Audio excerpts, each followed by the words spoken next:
Bueno, una plática más y nos vamos a simulación. Vamos a presentar a los dos percusionistas de nuestro equipo. Digo, ya estamos creciendo, ya hablamos más percusionistas, pero Gil y Joaquín son los percusionistas que tienen más experiencia. Ellos nos van a hablar del circuito, vamos a ver el circuito y de aquí nos vamos a la sesión de armado. Adelante, muchas gracias. Esperemos que ¿Tienes conexión HDMI? cumplir las expectativas de este curso. Cualquier duda que tengan, con mucho gusto la podemos aclarar, ya sea ahorita o en taller de la práctica como tal.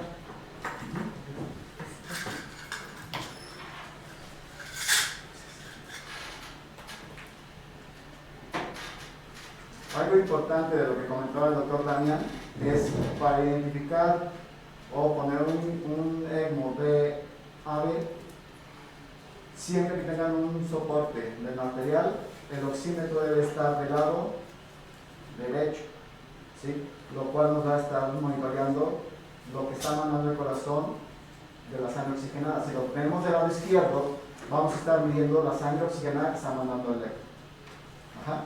Entonces siempre en un BA hay que poner el oxímetro del lado derecho. Bien. Bueno, pues como ya nos presentó el doctor Monales, aquí y yo vamos a estar hablando acerca de lo que es el circuito. Prácticamente, ¿cuál es el objetivo de conocer el circuito? Realmente revisar los principios generales del diseño en cuanto a cuál es la tubería que se conforma al circuito, los tipos de bomba que utilizamos, ya sea centrífuga principalmente, y prácticamente los componentes que son el circuito, incluyendo la tubería, los puertos de medición de presiones, la membrana propiamente dicha, la membrana oxigenadora, ¿sí?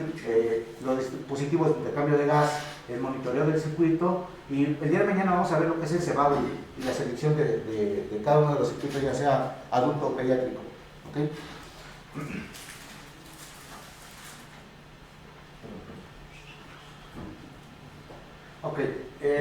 Prácticamente los componentes del sistema hoy permiten una interacción de lo que es el circuito con demás sistemas corpóreos, no nada más lo que es el circuito del ECMO. Hoy en día nos encontramos con un ECMO en el cual necesita tal vez terapia de reemplazo, ¿sí? O necesita otro tipo de aditamentos, ¿sí? Como son los citoabsorbentes, ¿no? Que también se pueden conectar directamente al circuito. Y es por esto que este tipo de tecnologías también se integran a lo que es la parte de lo que es la extracción o la oxigenación de membrana, ¿no? En este caso. ¿Sí? Los recubrimientos que tienen el circuito, muchas veces los fabricantes ya lo tienen incluido, como puede ser recubrimientos bioactivos, que son con heparina, y los biopasivos, que son sin heparina. Ambos tipos tienen una elevada biocompatibilidad gracias a la impermeabilización que hacen, o la hidrolización que hacen prácticamente de lo que es la parte interna de la tubería, o de lo que compete todo el circuito, ¿sí? En su superficie interna. Prácticamente son circuitos o son materiales reducidos o desnaturalizados de proteínas que obviamente favorecen o disminuyen, mejor dicho, la lesión plaquetaria.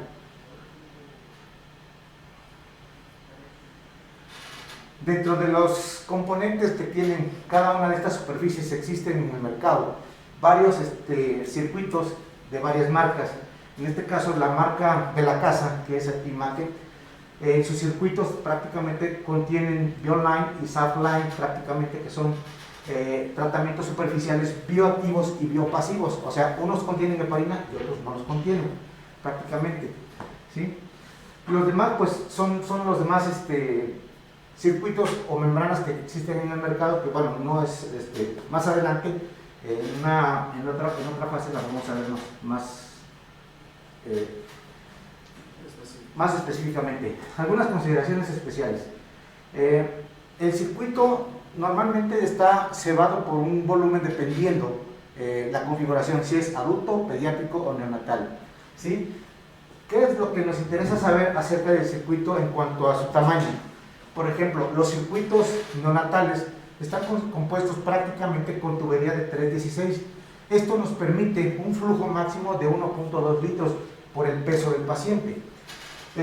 Los circuitos que están configurados con tuberías de 1/4, que son para ECMOs pediátricos, nos permiten un flujo máximo de 2.5 litros, y las tuberías de 3/8, que es la que normalmente tenemos en el circuito del ECMO, ¿sí?, para adulto, nos permite flujos de 0.5 hasta 5 litros por minuto, ¿sí? Entonces, aquí lo que pasa es que, de acuerdo al diámetro de la tubería, es el tipo de flujos máximo que nos va a permitir ese tamaño de tubería.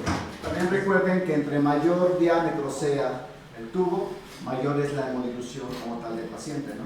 Entonces, por eso es que va relacionado al tamaño del peso o peso del paciente, para que la hemodilución también sea un poquito menor. En ciertos equipos podríamos manejar en los lactantes o en los pediátricos, agregarle sangre en el cebado, y entonces evitamos realmente la hemodilución del paciente, y con eso disminuir las resistencias periféricas como tal y requerir de vasopresores.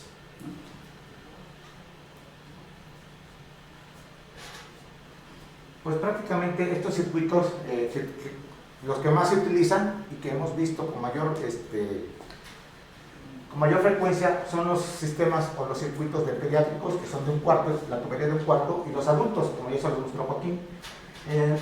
Aquí, en este circuito, en el circuito de la marca de la casa, prácticamente viene integrada todas las presiones, más no así los demás circuitos de otras casas comerciales, en los cuales tenemos que poner una serie de puertos para poder monitorizar cada una de las presiones que nosotros vamos a ver. Prácticamente son 3 presiones que nosotros medimos en el circuito, que es la presión de extracción o presión venosa, ¿sí?, la presión premembrana y la presión postmembrana. Con eso nosotros hacemos gasometrías de cada uno de esos puertos y hacemos talleres hacia la membrana para saber el estado de vida útil de la membrana prácticamente, ¿sí? Bueno, tenemos estas 3 presiones, son de hecho una más gregaria, que son 4, porque va a ser la delta, ¿no? Entonces va a ser la presión 1, P1 internacionalmente, P2 y P3, ¿no? P1 va a ser la cánula o la presión de extracción que estamos haciendo en nuestro paciente, la cual debe ser de menos 70. La P2 va a ser, en este caso que es Maquet, de 250 a 300. P3, 250 a 300. Y la diferencia entre P2 y P3 va a ser la delta. ¿Para qué es esta finalidad? Es, si yo tengo una presión de extracción mayor a menos 70, es decir, menos 110, menos 120, menos 130, automáticamente nos va a alarmar la máquina porque está sensando esa parte. Y puede ser una parte que sea volumen o que la cánula sea muy grande para el tamaño que está, ¿no? Entonces, lo que tenemos que hacer en ese momento, si tenemos esta parte donde reducimos las revoluciones, dejamos que se descolapse, y si realmente vemos que el paciente está sangrado, está con poliuria, reponemos lo que requiere el paciente. P2 y P3, que es P2, donde está entre el cono y la centrífuga, vamos a valorar dónde está el problema. Si es P3, es la entrega, pues una cánula pequeña o algo, ¿no? Entonces, esa parte nos va a permitir. La otra de las cosas es que podemos ver realmente lo que decía aquí, valorar la vida útil todavía de la membrana. Sí. No, te da aproximadamente 130 mililitros de sangre. ¿Cuál, perdón? Como terapia de reemplazo renal. Ajá. Si por alguna situación falla el circuito, lo tuvieras que retirar, más o menos te llevarías como 130 mililitros. En este caso, ese circuito más o menos cuánto almacena. Estos son como, lo pondrá la tubería que pongas de acuerdo, vamos a lo mismo, si es un paciente adulto, pediátrico o lactante, ¿no? Entonces, si es un adulto, aproximadamente con toda la tubería de esto, son unos 600 mililitros más o menos que tú tienes. Son 130 mililitros, realmente no creo que vaya a bajar más de 1 gramo de hemoglobina como tal. Ese circuito, 600 mililitros, si se tuviera que quitar así lleno de sangre. Exactamente. Exactamente, y prácticamente eso es algo de lo que nosotros tenemos que tener mucho cuidado al pie del paciente. ¿Por qué? Porque finalmente son casi un poquito más de 2 concentrados electrocitarios que clínicamente le van a bajar 2 gramos de hemoglobina al paciente, ¿no? Entonces, si el paciente muchas veces no lo alcanzamos desde el punto de vista de oxigenación, imagínense si le bajamos la hemoglobina, que es el factor importante que transporta ese oxígeno, ¿cómo lo vamos a oxigenar, verdad? Entonces, eso sí es algo que tenemos que tener mucho cuidado. ¿Por qué? porque, como dice Joaquín, es un volumen considerable. Perder un circuito de prisma no es lo adecuado, sin embargo sucede, ¿sí? No es lo adecuado. ¿Por qué? Porque realmente un circuito de prisma aunado a o conectado a un circuito de ECMO va a favorecer aspectos de procoagulación, ¿sí? Entonces, entre más accesorios le pongamos al circuito, más favorecemos esos factores de procoagulación que muchas veces se nos escapan, ¿verdad? Y podemos perder el circuito. Ahora, hay técnicas que, por ejemplo, cuando tú vas a tirar un ECMO, haces para que pueda regresar o retornarle toda esa sangre que tiene el circuito como tal al paciente, y entonces evitas que le tengas que transfundir más al paciente. Bien, anatómicamente el circuito, pues partiendo de la plática anterior, que vamos a canular un paciente indistintamente si va a ser veno venoso o veno arterial, ¿sí? Siempre la anatomía del circuito, en este caso hacia la membrana, va a ser la misma. Va a ser una tubería que, conectada a la cánula de extracción, va a llegar hacia una membrana, ¿sí? Hacia la membrana oxigenadora, parte de la membrana oxigenadora, y va hacia la cánula de retorno. Sin embargo, si nosotros tuviéramos ese equipo así de sencillo, realmente tendríamos muchas complicaciones clínicas con el paciente. ¿Por qué? Porque necesitamos una consola que esté regulando esas presiones, esas revoluciones, para saber qué flujo le vamos a proporcionar al paciente. Requerimos de un blender donde el cual vamos a monitorizar la entrega de oxígeno, de aire de oxígeno, con la cual nosotros vamos a hacer ese barrido de CO2 que va a requerir nuestro paciente. Requerimos una unidad calefactora que va a permitir que al momento de extraer todo ese débito de sangre de ese flujo, ¿sí?, no haga hipotermia al paciente, ¿verdad? Entonces, en ese intercambio también se encuentran este tipo de aditamentos, indistintamente de la tecnología que utilicemos. La tecnología en este caso de lo que es esta membrana HLS que se conecta a un cardiogel, prácticamente toda esa monitorización ya la tenemos integrada en la consola. Sin embargo, en otras tecnologías tenemos que ir una por una censando y calibrando presiones para poder tener y obtener esos datos, ¿sí? Inicialmente, cuando empezó el ECMO, pues es prácticamente una derivación de lo que es la circulación extracorpórea de cirugía cardíaca. Entonces, anteriormente, ¿cómo se iniciaron? Se iniciaron prácticamente con bombas de rodillo. ¿Por qué? Porque hace 30 años que Manuel Bartlett inició lo que es las terapias de ECMO, pues no había bombas centrífugas, ¿verdad? No había conos centrífugas. ¿Y esto qué permitía? Pues prácticamente mucha hemólisis, mucho traumatismo al volumen sanguíneo, ¿no? Y prácticamente este tipo de bombas de rodillos, manualmente teníamos que calibrarlo, ¿verdad? Medir una oclusividad para ver que tuviéramos un flujo adecuado y que no tuviéramos un retorno, ¿verdad? Ahora, llegan las bombas, los conos centrífugos, por aquí creo que tenemos uno aquí. Y estos conos prácticamente vienen a revolucionar la tecnología del ECMO. ¿Por qué? Porque hay conos que tienen son de conexión magnética, en la cual al momento de revolucionar prácticamente no causan hemólisis al flujo del paciente en ese volumen sanguíneo. Existen diferentes marcas en las cuales tenemos este cono, se llena prácticamente con muy poco volumen. Esta membrana HLS ya lo tiene integrado, ¿sí? Sin embargo, en una PLS, que es esta es pediátrica, pero también está la versión adulto, esta sí trae su cono por separado y tiene su rotor independiente. Entonces, ¿qué es lo que pasa? Que a diferencia de que todo está integrado, que toda la información de presiones de presión 1, presión 2 y presión 3 que ya mencionó Joaquín, las tenemos en el monitor, no así con esto, no así con estas, con este tipo de membrana. Con este tipo de membrana nosotros tenemos que colocar sensores tanto antes del cono como después del cono y después de la membrana para poder monitorizar esas presiones. Y en esos puertos o en esos aditamentos que nosotros ponemos, muchas veces encontramos problemas de coagulación, ¿sí? ¿Por qué? Porque a pesar de que es un material biocompatible, no nos escapamos a las reacciones que tiene cada uno de los pacientes, ¿verdad? Con sus tiempos de coagulación o con los demás requerimientos que tiene el paciente, ¿verdad? Esta bomba centrífuga, pues prácticamente es una bomba, es un cono provisto de aspas que genera prácticamente una presión negativa, como cualquier bomba de rodillo también, solo que en esta prácticamente las revoluciones o las aspas están funcionando de una manera magnética, o sea, no lesionan prácticamente ese flujo, no lesionan ese volumen sanguíneo. Generan un aumento de flujo cuando aumenta prácticamente la precarga.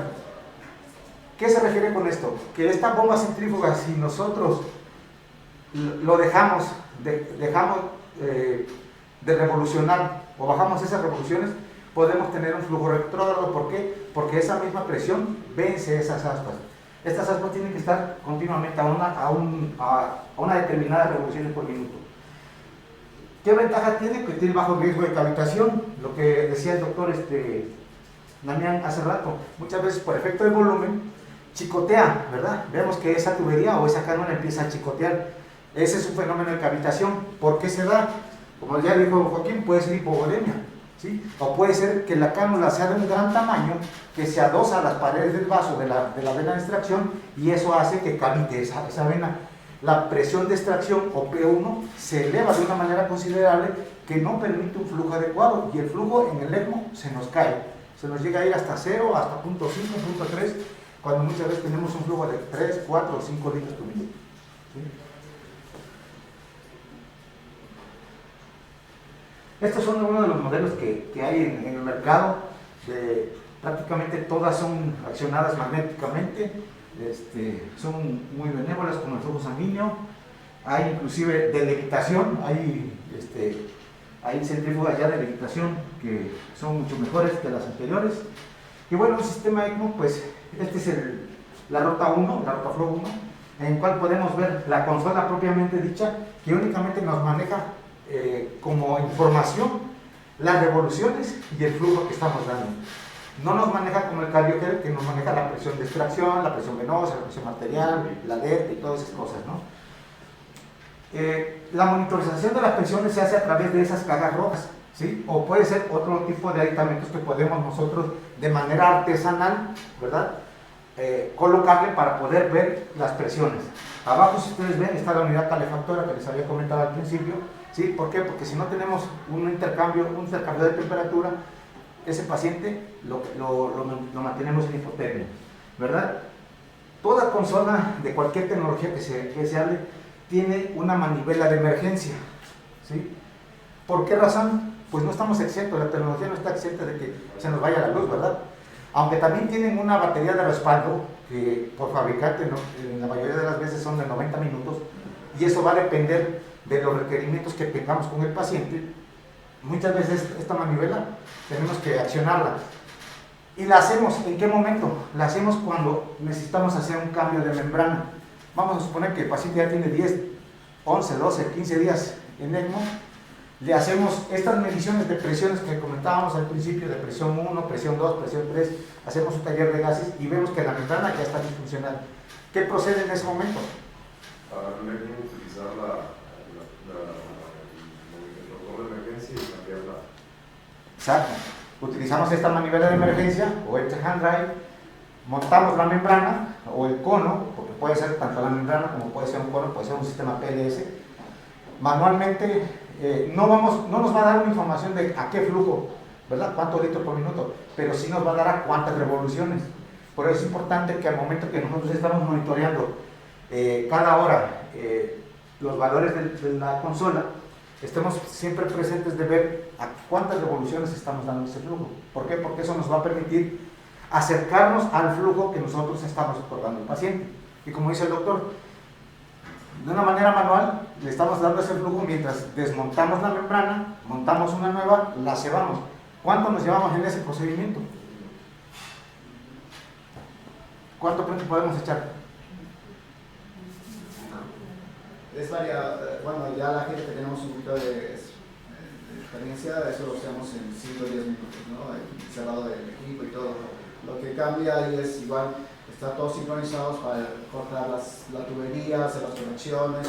Y la verdad, la otra vez lo hicimos y nos hablamos en un paciente que requería realmente el soporte, cerca de 2 minutos, o sea, ya con todo, porque lo requería. Entonces, Sí, doctor. En este caso también cambia todo el circuito, no solamente la membrana. Sí, se cambia todo el circuito. Aquí no es decir, voy a pinzar una membrana antes y después, la corto y monto otra membrana nueva, no. un pedazo de tubería se queda, o sea, se trata de acercar lo que tú tienes aquí. La intermedia de la cámara. Exactamente, o sea, no tocas hasta donde están las cánulas, ¿no? Aquí tienes a tu paciente conectado, ¿no? Y entonces, acá tú conectas, cortas por este tramo para no desperdiciar tanta hemodilución y ya te queda, ¿no? Sí, lo que desea el doctor Salvador, como todo lo que se puede perder. Exacto. Y obviamente ya con todos los aditamentos puestos para poder reiniciar nuevamente la Y ahí terapia. también se van a cebarlo con sangre en adultos. Normalmente aquí lo que hacen en adultos tal vez es un poco más permisivo. ¿A qué sentido? Esto va a depender, por ejemplo, cuánto tiene de hemoglobina el paciente. Hay veces que tenemos que cambiar la membrana y el paciente tiene 7 de hemoglobina, 8 de hemoglobina. Entonces, ¿qué hacemos? Si las condiciones hemodinámicas del paciente nos lo permiten, hacemos un retorno de su volumen. Solo eso. Pero si no, muchas veces tenemos que sacrificar ese volumen y inmediatamente después de conectar la nueva membrana, tenemos que transfundir con 1 o con 2 concentrados al paciente para recuperar ese volumen que ya perdimos. Lo estás previendo desde antes, ¿no? Ya tienes los paquetes colocados y en lo que estás haciendo lo dejas caer. Gracias. Bien, lo que les decía en la consola anterior, nada más tenemos dos parámetros, las revoluciones y el flujo, ¿sí? Y la perilla con la cual vamos a controlar las revoluciones. Es lo único de datos que nos da. Los demás tenemos que de una manera artesanal colocar aditamentos para poder monitorear esas presiones. Y la unidad de motora, que es la centrífuga propiamente dicha, donde va montado el cono para poder hacer proporcionar las revoluciones y tener el flujo. Tenemos en el mercado un sinfín de membranas oxigenadoras o de ECMO, ¿sí? Todas tienen un material, la mayoría de ellas, que es polimetilpenteno. ¿A qué me voy con eso? Prácticamente no segregan plasma, que es lo que anteriormente tenían estas membranas de polivinilo, ¿sí? Que tenían ese problema, jugaban mucho plasma, y ahora con estas nuevas membranas, con este nuevo recubrimiento, prácticamente abatimos esta situación, ¿no? Como ya lo comentábamos, tiene una adecuada difusión de gases, reduce el riesgo de fuga de plasma, tiene un cebado, un purgado muy rápido, tiene gradientes de presión muy bajos. La PLS está prácticamente validada para un uso de 14 días y la de la HLS, que es de Cardiogel, tiene para 30 días, pero esta situación puede variar en cuanto a la hemodinámica del paciente, ¿sí? Puede ser que la membrana a los 5 días, a los 6 días o a los 10 días ya nos presenta algunos coágulos. Entonces nosotros empezamos a hacer talleres de validación de la membrana para poder saber si todavía está funcional esa membrana o ya empezó a disfuncionar y sea necesario cambiarla. A pesar de que el fabricante tenga ciertos días de vida que le da a esa membrana, hay ocasiones que sí, las condiciones del paciente, a veces nos enfrentamos con la anticoagulación y la coagulación realmente de darle o quitársela. Entonces hay ocasiones que nos presenta precisamente esa parte, ¿no? Donde se empiezan a formar coágulos o fibrina y su vida la reducimos. Pero si tenemos un paciente realmente que se preste para mantener una anticoagulación ideal, la verdad es que nos llegan a durar, nos ha llegado hasta a durar 33 días una membrana simplemente de Cardiogel, sí. Y hay otros que nos han durado, sí, menos, pero tratamos siempre de tener el anticoagulado y hay dos formas. Uno, que sea anticoagulación central, en un catéter, o directamente la membrana, donde se trata de garantizar realmente que, aunque no está sistémica realmente la heparina del paciente, la membrana puede estar protegida como tal y evitar este tipo de la vida que se acorta. ¿Sí? Bien, como ya decía Joaquín, pues el Cardiogel es una membrana HLS para este tipo de máquinas y está validada para 30 días, pero como pues, cada paciente es individual, ¿no? O sea, la hemodinámica es diferente y muchas veces nos encontramos con que tenemos que cambiar la membrana a los 5 o 10 días, o a veces corremos con mucha suerte, o el paciente lo manejamos también, que nos llega a durar hasta más de 20, 30 días. Obviamente también dentro del circuito vamos a encontrar el sistema de monitoreo de oxigenación, prácticamente como lo hacemos con un mezclador de gases, ¿verdad?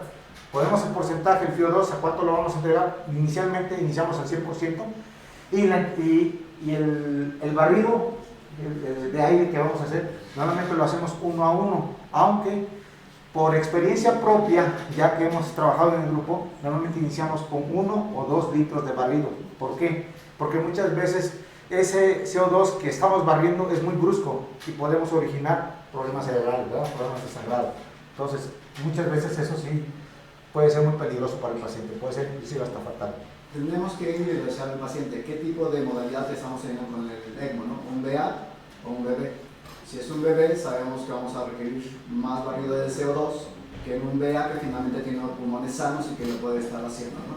Entonces ahí tenemos que individualizar para realmente manejar el blender como tal, el CO2. Lo que comentábamos con Joaquín al principio, presión de extracción, presión pre y postmembrana y la delta. La delta es la diferencia entre la pre y la postmembrana, ¿verdad? Y utilizamos prácticamente, por parte de la casa, de la marca de la casa, utilizamos esta red box, ¿verdad? Pero ya el sistema integrado ya lo trae todo, ¿sí? Y muchas veces no utilizamos esta red box, podemos utilizar un manómetro aerobio, de los que utilizamos para presión arterial, y con eso pues, podemos monitorizar de manera artesanal este tipo de presiones. O un transductor en el monitor, ¿no? Entonces los pasamos directamente. La que sí no se va a poder es la P1, porque como es negativa, solamente los monitores alcanzan a tener una negativa como tal de menos 50 más o menos. Entonces si nosotros requeríamos menos 70 o un poquito más allá, finalmente no nos va a poder dar ese monitor. Okay. Normalmente las cánones y el circuito, bueno, las cánones ya se las comentó el doctor Damián, venosa, arterial, ya tienen en sus manos por ahí el calibre, las fenestras, todo esto. El ECMO BA nosotros, dependiendo, vamos a mantener unos flujos. Lo que nos dice el Red Box de la ELSO es que en neonatos vamos a manejar un flujo de entre 100 a 150 mililitros por kilogramo por minuto. En ECMO BA pediátrico a 80 mililitros por kilogramo por minuto y en un adulto de 60, puede ser de 60 a 80 en ECMO BA. Normalmente siempre lo requerimos o lo calculamos a 80 mililitros en pacientes adultos. En ECMO BB prácticamente el aporte que nosotros vamos a proporcionar es un 60% prácticamente de lo que normalmente lo hacemos en un BA, y los flujos que vamos a calcularlos lo hacemos en un neonato a 120 mililitros por minuto, en pediátrico de 80 a 100 y en un adulto de 60 a 80. Prácticamente con esos valores nosotros vamos a calcular el flujo de acuerdo al peso del paciente, ¿sí? Y en eso ya vamos a saber qué flujo vamos a mantener o vamos a requerir, ¿sí? ¿Cuántas revoluciones voy a poner para mantener ese flujo? Y como el doctor Damián les decía de las cánulas, vieron unas curvas que tenían. Hagan de cuenta que nosotros queremos mandar un flujo de 4 litros en un paciente de 75-80 kilos de peso. Un flujo de 4 litros por minuto. Entonces, tengo que saber a qué caída de presión me va a generar determinada medida de cánula. Con esas curvas nosotros calculamos qué cánulas, qué medida de cánulas vamos a tener, tanto venosa o de extracción como de retorno o arterial. Pero en la aplicación que nos comentó el doctor Monares en la mañana de ECMO Calculator, ustedes pueden, hay un apartado hasta el final donde viene la selección de las cánulas. Ustedes nada más ponen el peso del paciente, el tipo de ECMO, ya sea veno arterial o veno venoso, y en automático les da el tipo de cánulas venosa y arterial que vamos a requerir, ¿sí? Obviamente, pues, como les decía, el intercambiador de temperatura o el calentador no podemos prescindir de él, o sea, es necesario tenerlo. ¿Por qué? Porque si no, hacemos hipotermia al paciente y el paciente, pues, realmente generamos muchas complicaciones de coagulación. Y eso lo vamos a tratar el día de mañana. ¿Dudas, preguntas?